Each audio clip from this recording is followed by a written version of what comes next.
Compartir la palabra del Señor como lo hacemos todos los domingos en la carta a Colosenses. Estamos bajo este tema o esta enseñanza que nos habla que Cristo es superior a todo lo que el mundo nos puede ofrecer. Hemos visto eso en el capítulo 2. Si me pueden acompañar a Colosenses, capítulo 2, versículos del 18 y 19. ¿Ya?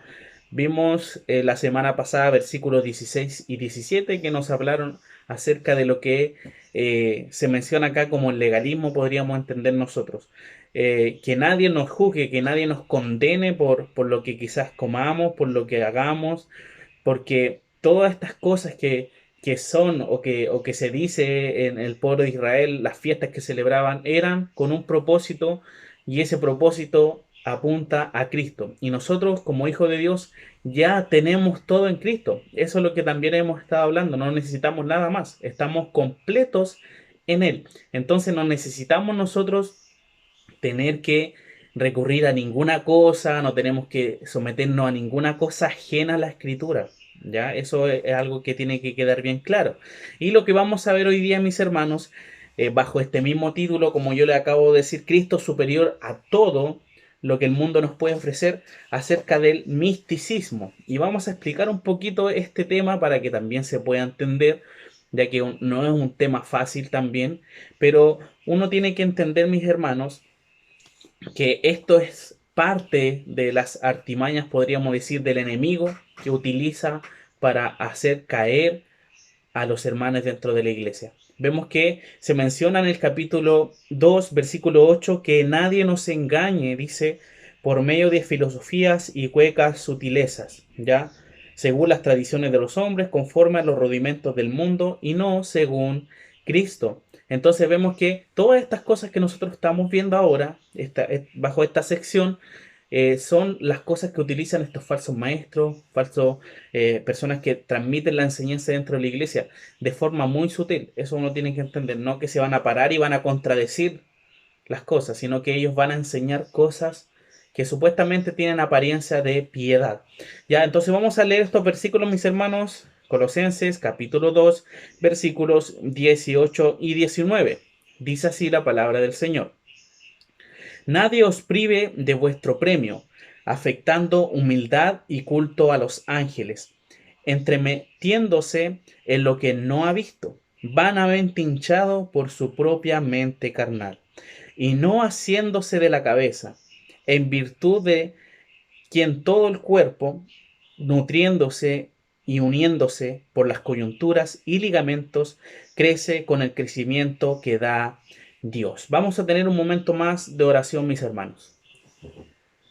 Padre amado, en esta hora te rogamos que nos puedas guiar en el aprendizaje de tu palabra. Ayúdame a mí, Señor, para poder ser claro, para que también mis hermanos puedan entender lo que tú transmitiste acá en esta carta a través del apóstol Pablo.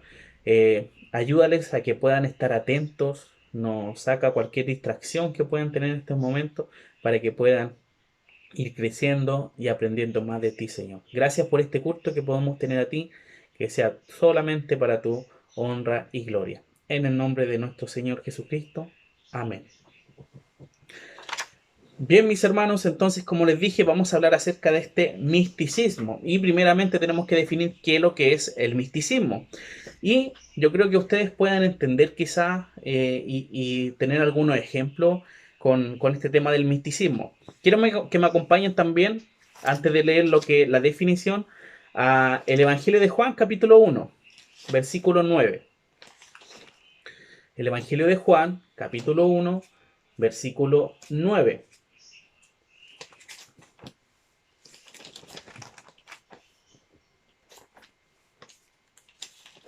Bien, ¿todos lo tienen? Dice así el misticismo, o en este caso la definición que nosotros podemos encontrar acerca de esto. Esto es la búsqueda, hermanos, de una experiencia religiosa más profunda, a través de una comunicación directa o inmediata con Dios, poniendo un lado el intelecto, o sea, poniendo de lado lo racional, y descansando más bien en la intuición y en la iluminación interior. Se lo voy a dejar un poco más fácil. Esto quiere decir que yo puedo llegar a tener un encuentro directo con Dios más allá de lo que yo puedo entender. O sea, realmente esto coincide o puede ser verdadero o puede ser real o no, pero el misticismo te llega a pensar más por tu instinto, ¿no? Déjate llevar por esto, relájate. Vamos a ver algunos ejemplos que se ven este tema del misticismo, pero muy sutilmente y que engañan a la gente. Y como les dije, en el Evangelio de Juan, capítulo 1 versículo 9, estos seguían de esta forma, tras este versículo. Y dice así, aquella luz verdadera que alumbra a todo hombre venía a este mundo, ¿ya? Entonces ellos dicen que esta luz verdadera en la que yo tengo que conectarme con aquella luz, entonces por eso tengo que buscar esa luz, ese encuentro con Dios, porque está la luz de Dios en mí. Entonces el misticismo te lleva a supuestamente tratar de tener ese encuentro con Dios, ajeno a la Biblia, ajeno a realmente una relación que el Señor establece en su palabra. Entonces, por eso es importante tener ojo que el misticismo muchas veces nos lleva a formas erróneas, por supuesto, de vivir como Cristo nos establece en la Escritura. Y vamos a ir al texto. Versículo 18 nos dice lo siguiente. Dice, y hay que entender un poquito este versículo que a simple vista uno no entiende mucho, pero vamos a ir definiendo de a poquito para que entendamos. Dice, nadie os prive de vuestro premio.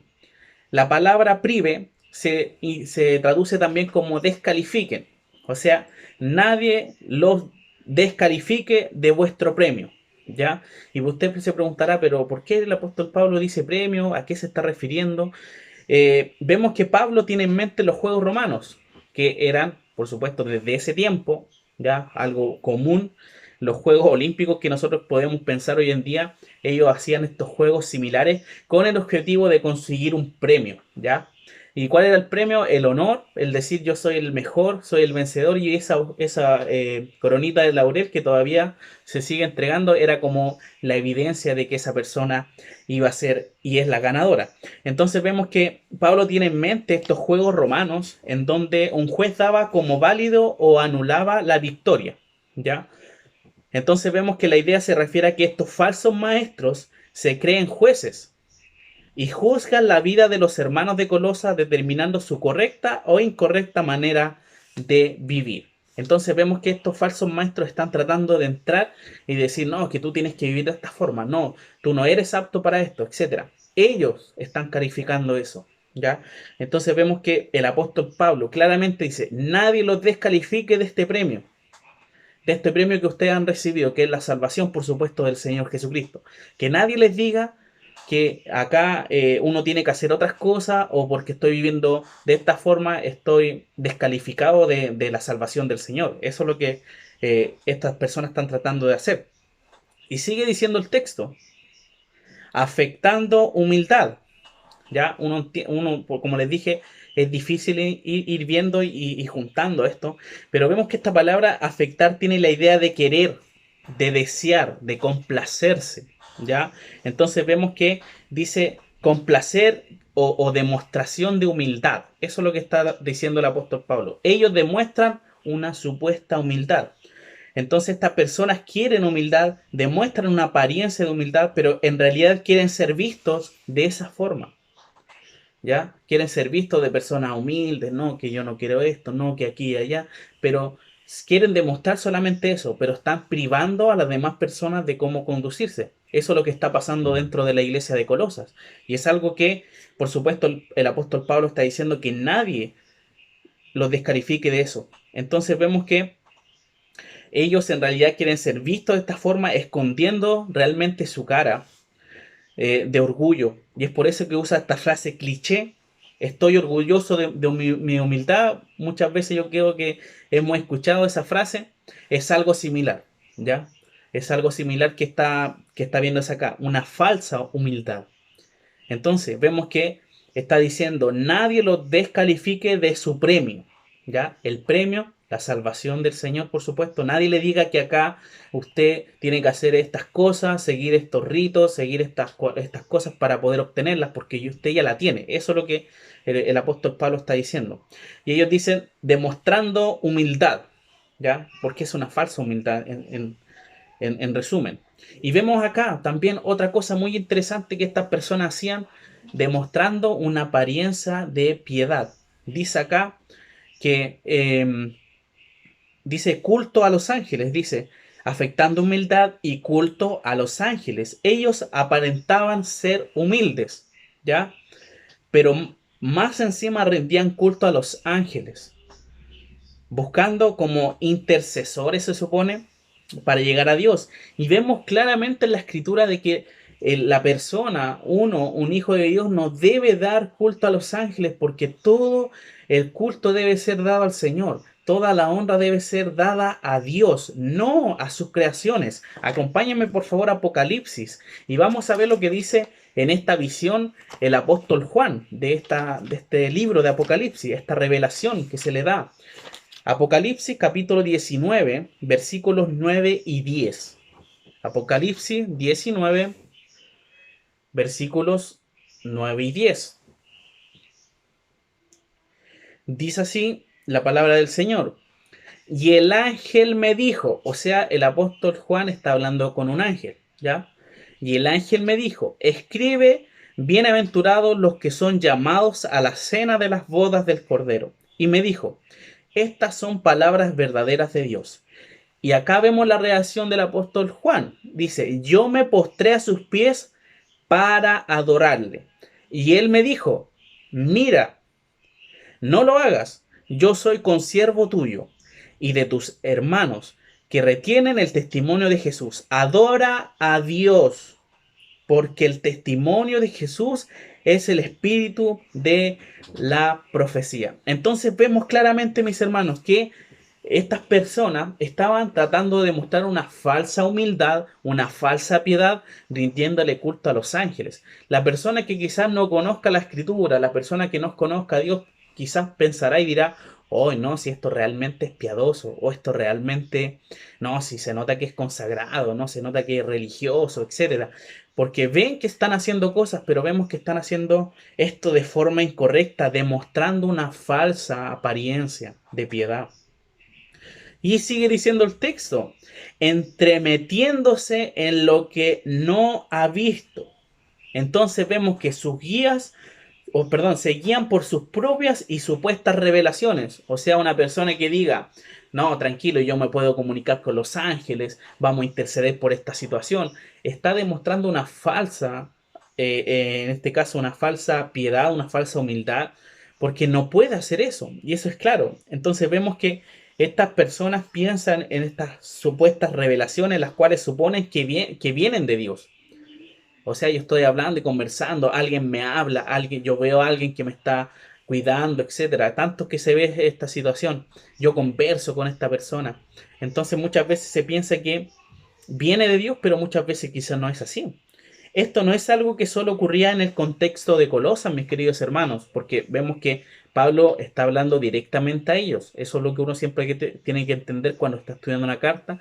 Ellos son la audiencia directa. Entonces vemos que no solamente pasaba en ese lugar, sino que sigue pasando cuando la palabra de Dios se deja de un lado, mis hermanos, en la enseñanza, ¿ya? Dentro de la iglesia, cuando la palabra de Dios no es lo principal, vemos que se comienza a hablar de lo que supuestamente se reveló a una persona en la noche.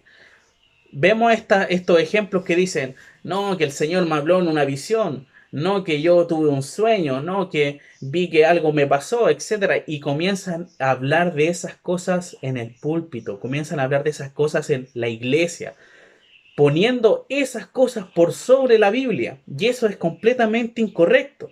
La palabra de Dios es la autoridad. Y vemos que pasan estas cosas cuando se le quita la autoridad a la palabra de Dios y se deja de lado.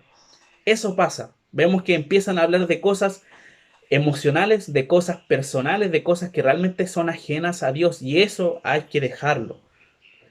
Entonces vemos que sigue diciendo el texto, vanamente hinchado por su propia mente carnal. Estos hermanos tienen la idea de demostrar el orgullo de sus visiones, ¿ya? Ellos demuestran y dicen, no, que yo me conecto con el ángel me revela esto, etcétera, etcétera. Entonces vemos que demostraban que tenían un mayor poder para captar más visiones y ser más espirituales, ¿ya? Con este ejemplo, hermanos, no solamente vemos que para caer en cosas carnales son necesariamente las cosas tangibles y físicas, ¿ya? Muchas veces uno puede decir, estoy guiándome por la carne, estoy cayendo en la carne, uno puede decir, pero no necesariamente uno cae de esa forma. Uno cae también en lo espiritual, pensando y alejándose de las cosas del Señor. Les pongo solamente un ejemplo. Hay mucha gente que piensa en esto extraterrestre, en los ovnis, y dice, no, que acá, que existe, y se genera una enseñanza tremenda acerca de los ovnis, e inclusive hasta lo ponen dentro de la Biblia. Entonces, ¿qué pasa ahí? ¿Qué pasa ahí? ¿Por qué? ¿Por qué pasan todas estas cosas? ¿Por qué? Porque se alejan de la palabra de Dios, porque ponen su énfasis en otras cosas, que no es la Biblia.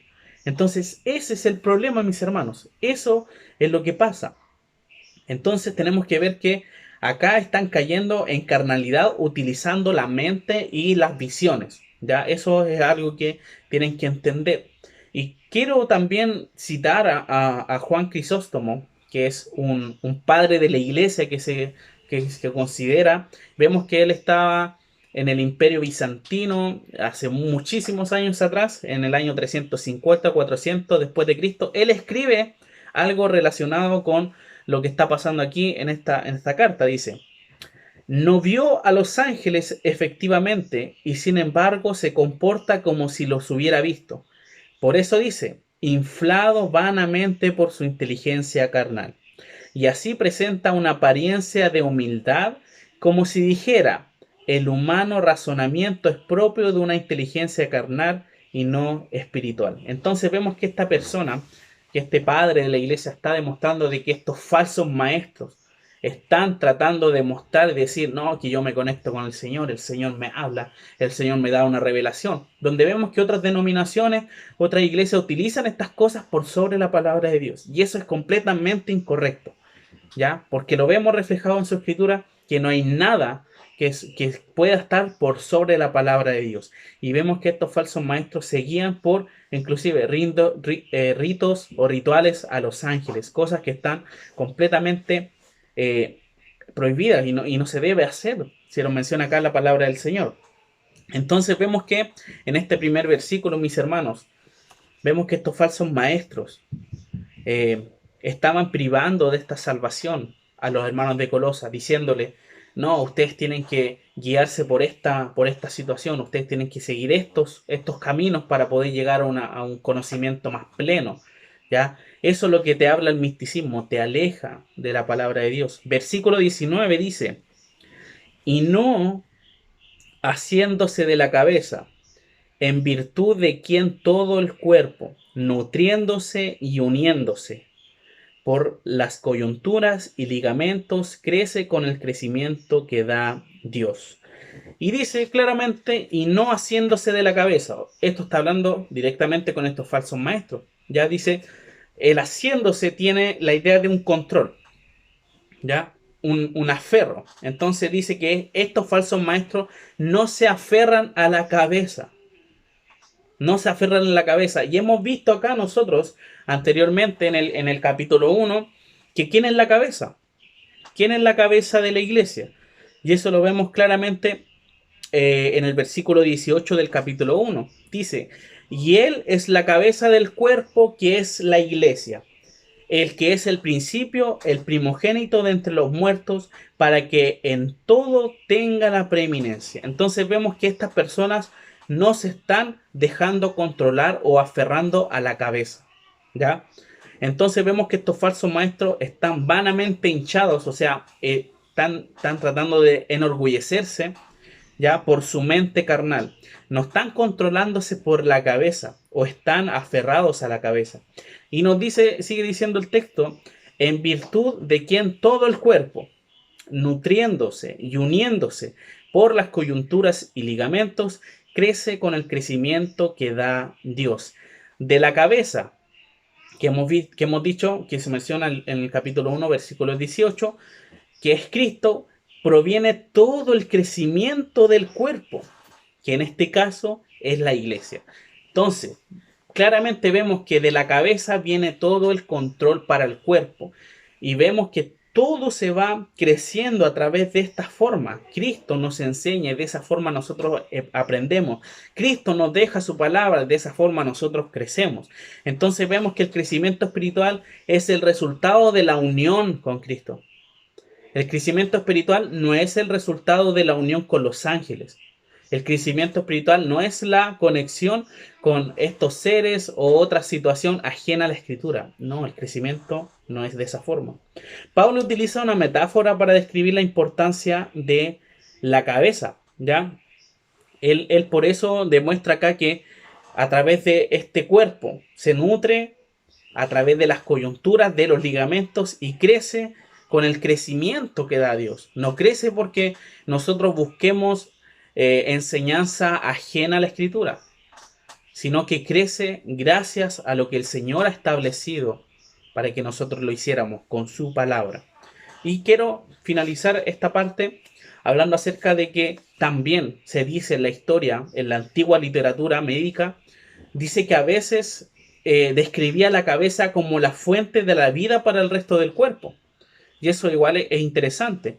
La hormona que está íntimamente relacionado con el crecimiento de los tejidos conectivos y con el esqueleto se origina en la glándula pituitaria, ¿ya? La cual se aloja en una pequeña cavidad de la base del cráneo.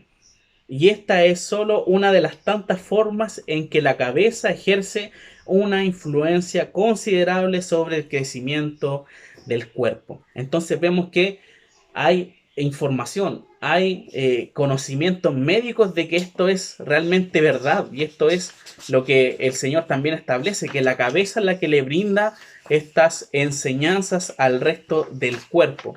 Y por supuesto vemos que no hay nada en el mundo, mis hermanos, que pueda relacionarnos con Dios si no es a través de Cristo. Y eso es algo que ustedes tienen que tener muy claro.